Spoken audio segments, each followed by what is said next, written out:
A very good evening everyone, this is Seema your polity educator. इसके पहले हम class 12 का चैप्टर फर्स्ट एंड सेकंड पढ़ चुके हैं। अगर आपने वो चैप्टर नहीं पढ़ा है तो पहले आप उन चैप्टर की वीडियो देख लीजिए, देन उसके बाद में ये चैप्टर की वीडियो देखिए, आपको अच्छे समझ में आएगी। अगर आपने मेरे चैनल को सब्सक्राइब नहीं किया है तो प्लीज़ सब्सक्राइब कर लीजिए, बेल आइकन प्रेस कर दीजिए और लाइक कीजिए, कमेंट्स कीजिए, शेयर कीजिए। तो चलिए स्टार्ट करते हैं आज का चैप्टर। सबसे पहले हम पढ़ेंगे चैप्टर 3 समकालीन विश्व में अमेरिकी वर्चस्व। इस चैप्टर में हम और चैप्टर फर्स्ट में हम सेकेंड वर्ल्ड वॉर के बारे में थोड़ा पढ़े थे और शीत युद्ध के बारे में, और चैप्टर 2 में हमने शीत युद्ध का एंडिंग कैसी हुई उसके बारे में पढ़ा। अब यहाँ पे शीत युद्ध की एंडिंग हो चुकी है, कोल्ड वॉर की एंडिंग हो चुकी है। अब एक महाशक्ति बची है, अमेरिकी महाशक्ति। उस अमेरिकी महाशक्ति का वर्चस्व हेगेमनी कैसी है उसके बारे में पढ़ेंगे। तो इंट्रोडक्शन स्टार्ट करते हैं। शीत युद्ध के अंत के बाद संयुक्त राज्य अमेरिका विश्व की सबसे बड़ी ताकत बनकर उभरा और दुनिया में कोई उसकी टक्कर का प्रतिद्वंदी न रहा। इस घटना के बाद के दौर को अमेरिकी प्रभुत्व या एक ध्रुवीय विश्व का दौर कहा जाता है। यहाँ पर एक चीज़ इंपॉर्टेंट है, जैसे ही कोल्ड वॉर की एंडिंग हुई तो विश्व एक ध्रुवीय रह गया। इस चीज़ को आप ध्यान रखेंगे, ठीक है। जैसे ही हम कोल्ड वॉर की एंडिंग हुई तो सोवियत जो संघ था उसका तो विघटन हो गया, डिक्लाइन हो गया। तो अगर आपसे कोई पूछे कि शीत युद्ध के अंत के बाद विश्व कितना ध्रुवीय रहा, एक ध्रुवीय या द्वि ध्रुवीय, तो आप बोलेंगे एक ध्रुवीय विश्व व्यवस्था बची, ठीक है। इस अध्याय में हम अमेरिकी प्रभुत्व की प्रकृति, विस्तार और सीमाओं को समझने की कोशिश करेंगे। अमेरिका के बारे में, उसकी प्रकृति कैसी है, उसने किस तरीके का अपना विस्तार किया, उसकी पॉलिसीज़ कैसी रहीं और उसकी क्या क्या लिमिटेशन है, इन सारी चीज़ों के बारे में पढ़ने वाले हैं। तो नई विश्व व्यवस्था की शुरुआत। फर्स्ट टॉपिक, सोवियत संघ के अचानक विघटन से हर कोई आश्चर्यचकित रह गया। अमेरिका के वर्चस्व की शुरुआत 1991 में हुई, जब एक ताकत के रूप में सोवियत संघ अंतर्राष्ट्रीय परिदृश्य से गायब हो गया।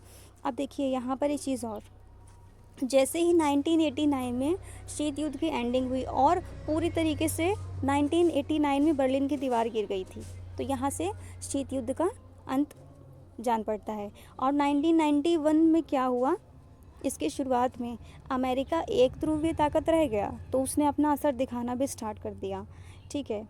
उसने अपना असर दिखाना भी स्टार्ट कर दिया और सोवियत संघ अंतर्राष्ट्रीय परिदृश्य से कहीं ना कहीं एकदम गायब सा हो गया। इसका वर्चस्व खत्म हो गया तो इसकी बात करना भी लोगों ने कम कर दिया। इसका जो मूल्य था, इसकी जो छवि थी, इसकी प्रकृति थी, वो भी कहीं ना कहीं धुंधली हो गई। 1990 के अगस्त में इराक ने कुवैत पर हमला किया और बड़ी तेज़ी से उस पर कब्जा जमा लिया। अब देखिए यहाँ पर अमेरिका के बारे में पढ़ रहे हैं तो अमेरिका के क्या क्या योगदान रहे हैं, सबसे पहले उनके बारे में पढ़ेंगे ना, कि 1990 में क्या हुआ, 1991 में उसने किस तरीके की प्रकृति रही। तो इराक और कुवैत दो छोटी छोटी कंट्रीज़ हैं, उनके आपस में बीच में लड़ाई हो गई, ठीक है। तो इराक ने कुवैत पर क्या किया, हमला किया। अब देखिए संयुक्त राष्ट्र संघ द्वारा कोशिश नाकाम रही। इराक के ना मानने की ज़िद ने ये युद्ध कराया, ठीक है। अब देखो यहाँ पर ये है कि जो संयुक्त राष्ट्र संघ यूनाइटेड नेशन ऑर्गेनाइजेशन, इसका काम किया है जब भी दो कंट्रीज़ आपस में किसी भी मुद्दे को लेकर लड़ें तो ये लड़ाई होने से बचाए, युद्ध होने की स्थिति को कम करें, इसने समझाया। लेकिन इराक ने नहीं माना तो क्या हुआ, यहाँ पर युद्ध हुआ। अमेरिकी राष्ट्रपति जॉर्ज बुश ने इसे नई विश्व व्यवस्था की संज्ञा दी। 34 देशों की मिलीजुली और 6,60,000 सैनिकों की भारी भरकम फौज ने इराक के विरुद्ध मोर्चा खोला और उसे परास्त कर दिया। अब देखिए यहाँ पे जो अमेरिकी के राष्ट्रपति वहाँ पे एट प्रेजेंट में कौन थे, जॉर्ज बुश थे, ठीक है। जॉर्ज बुश थे वहाँ के राष्ट्रपति। उन्होंने इस व्यवस्था को नई विश्व व्यवस्था की संज्ञा दी। जब भी शीत युद्ध की एंडिंग हुई, जब अमेरिका के प्रभुत्व के बारे में बात की जाए तो यहाँ पे नई विश्व व्यवस्था की संज्ञा दी। और जो यूएनओ में शामिल 34 देश थे ना, उनकी जो इराक और कुवैत का जो मुद्दा था, इसको सुलझाने के लिए 6,60,000 सैनिकों की भारी भरकम फौज ने इराक के विरुद्ध मोर्चा खोल दिया, ठीक है, और इराक को उसे परास्त कर दिया। इसे प्रथम खाड़ी युद्ध भी कहा जाता है, इसको हम प्रथम खाड़ी युद्ध भी कहते हैं। और संयुक्त राष्ट्र संघ के इस सैन्य अभियान को ऑपरेशन डेजर्ट स्टॉर्म भी कहा जाता है। और क्या कहते हैं, ऑपरेशन डेजर्ट स्टॉर्म की संज्ञा भी दी जाती है। तो आपसे अगर कोई प्रथम खाड़ी युद्ध या फिर ऑपरेशन डेजर्ट स्टॉर्म के बारे में पूछे तो आपको एक ही सेम ही मैटर को टाइप लिखना है, ठीक है। अमेरिका ने इस युद्ध को तथाकथित स्मार्ट बमों का प्रयोग किया। कुछ पर्यवेक्षकों ने इसे कंप्यूटर युद्ध की संज्ञा दी।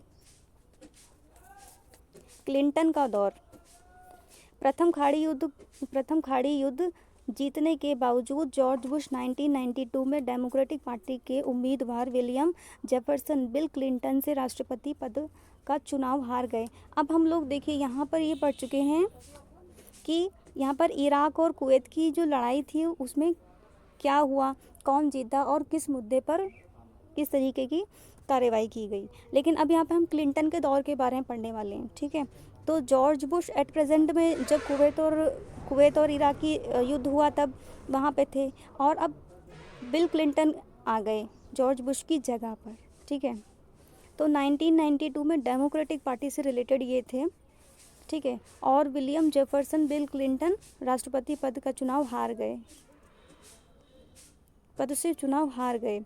विदेश नीति के मामले में क्लिंटन सरकार ने सैन्य शक्ति और सुरक्षा जैसी कठोर राजनीति की जगह लोकतंत्र के बढ़ावे, जलवायु परिवर्तन तथा विश्व व्यापार जैसे नरम मुद्दों पर ध्यान केंद्रित किया।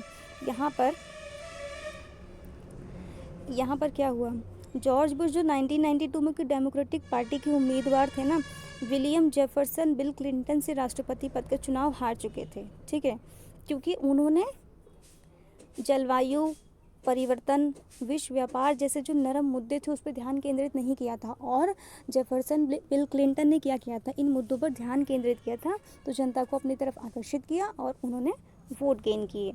1999 प्रांत कोसोवो में यूगोस्लाविया ने अल्बानियाई लोगों के आंदोलन को कुचलने के लिए सैन्य कार्रवाई की।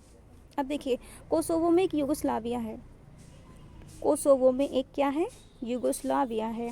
वहाँ पे अल्बानियाई आंदोलन चल रहा था। उस आंदोलन के विरोध में जो कार्यवाही की गई उसके बारे में थोड़ा सा पढ़ लेते हैं। कोसोवो में अल्बानियाई लोगों की बहुलता है।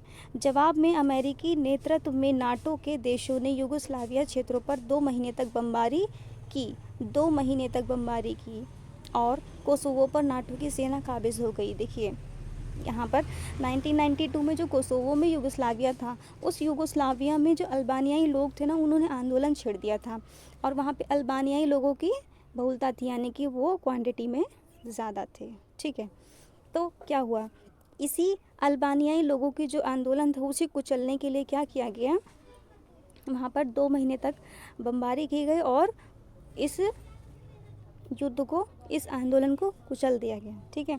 और दूसरी घटना क्या है, नैरोबी केन्या और दार एस सलाम तंजानिया के अमेरिकी दूतावासों पर बमबारी के जवाब में 1998 में हुई इस हमले में जिम्मेदार अलकायदा को बताया गया।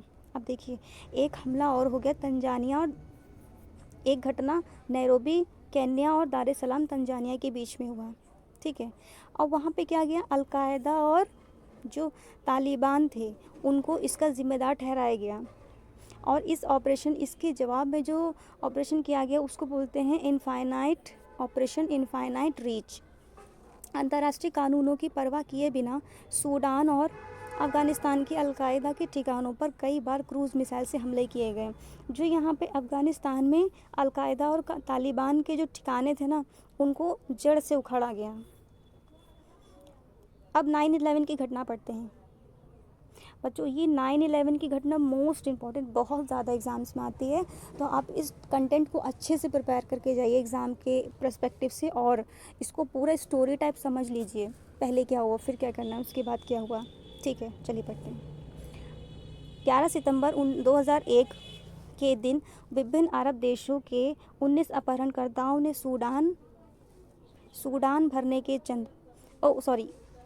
उड़ान भरने के चंद मिनटों बाद 4 अमेरिकी व्यावसायिक विमानों पर कब्जा कर लिया। 2 विमान न्यूयॉर्क स्थित वर्ल्ड ट्रेड सेंटर के उत्तरी और दक्षिणी टावर से टकराए। अब देखिए, यहाँ पे 4 विमान जा रहे थे अरब देशों की तरफ, क्या जा रहे थे, 4 विमान जा रहे थे अमेरिका के व्यावसायिक विमान। तो वहीं पे 19 अपहरणकर्ता आ गए और उन्होंने 2 विमान का कब्जा कर लिया और एक को उत्तरी में और एक को दक्षिणी टावर से टकरा दिया। और जो तीसरा विमान था वो वर्जीनिया के अल्गिस्टन स्थित पेंटागन से टकरा दिया।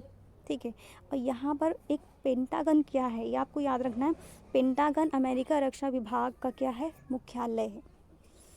ठीक है, और जो चौथा विमान था, चौथे विमान को अमेरिकी कांग्रेस की मुख्य इमारत से टकराना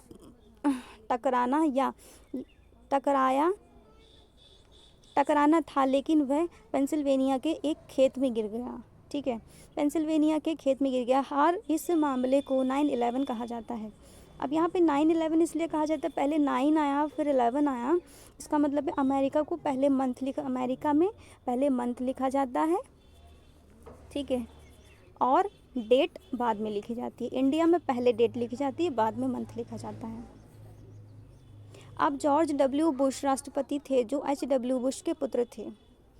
आतंकवाद के विरुद्ध विश्वव्यापी युद्ध के अंग के रूप में अमेरिका ने ऑपरेशन एंड्यूरिंग फ्रीडम चलाया। अब देखिए, इस आतंकवादी हमले के अगेंस्ट में, इसको ख़त्म करने के लिए ऑपरेशन एंड्यूरिंग फ्रीडम चलाया गया। ठीक है, इस अभियान में मुख्य निशाना अलकायदा और अफ़गानिस्तान के तालिबान शासन को बनाया गया। तालिबान के शासन के पांव जल्द ही उखड़ गए, लेकिन तालिबान के शासन के पांव जल्द ही उखड़ गए, लेकिन तालिबान और अलकायदा के अवशेष अब भी सक्रिय हैं। अब देखो यहाँ पे ये जो ऑपरेशन चलाया गया किसके अगेंस्ट में चलाया गया, तालिबानी शासन और अलकायदा के बीच में, इन दोनों को ख़त्म करने के लिए।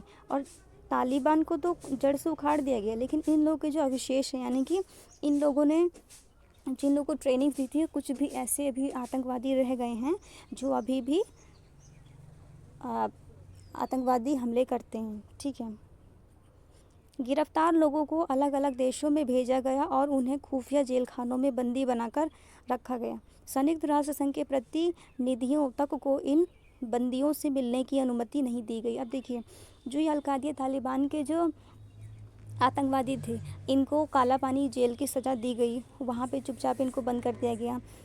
अफ़गानिस्तान की सरकार को नहीं बताया गया कि ये जो आतंकवादी कहाँ पर हैं, और जो संयुक्त राष्ट्र संघ के सदस्य देश थे उन लोगों को भी उनको उन आतंकवादियों से मिलने की अनुमति नहीं दी गई। तो ये चैप्टर आज इतना ही ख़त्म होता है, और इसका नेक्स्ट पार्ट हम नेक्स्ट वीडियो में पढ़ेंगे।